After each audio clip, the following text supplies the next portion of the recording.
I have my first 5-star rating to give out in 4 months. I have previously suffered from Kingdom of Ash syndrome, where I am incapable of giving something 5 stars that is not Kingdom of Ash. But alas, I have gotten over it for this series. On that note, I really need to go back and re-rate a lot of things because I was incredibly unfair.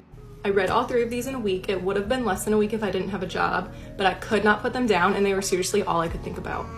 This series will always hold a special place in my heart. It reminded me why I fell in love with reading in the first place, and it deserves every single star. So let's talk about it.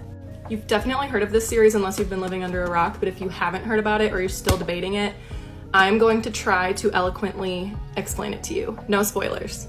So the story follows 2 sisters, Scarlet and Donatella. In the first book, it's from Scarlet's point of view, and they live in a world where there is a game master legend who hosts an event called Caraval, and it gives very adult Alice in Wonderland vibes.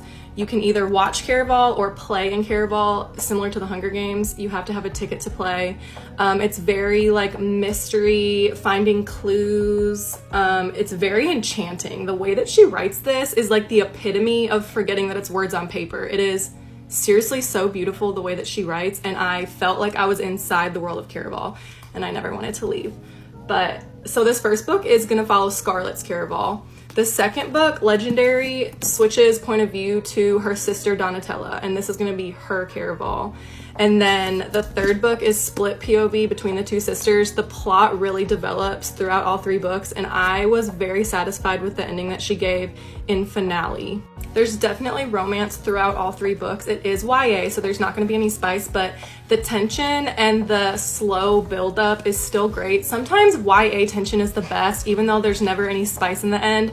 The tension is still there, and I love, love, love the romance stories in these books. And even better, we're introduced to a character in Legendary who we get to know a little bit better throughout Finale, and he has his own book series that I know y'all have heard of. Once Upon a Broken Heart and The Ballad of Never After. And these follow Jax, who is the character that you meet in Legendary and then more throughout Finale. I guess you don't have to read Caraval before you read this series, but I highly recommend that you do.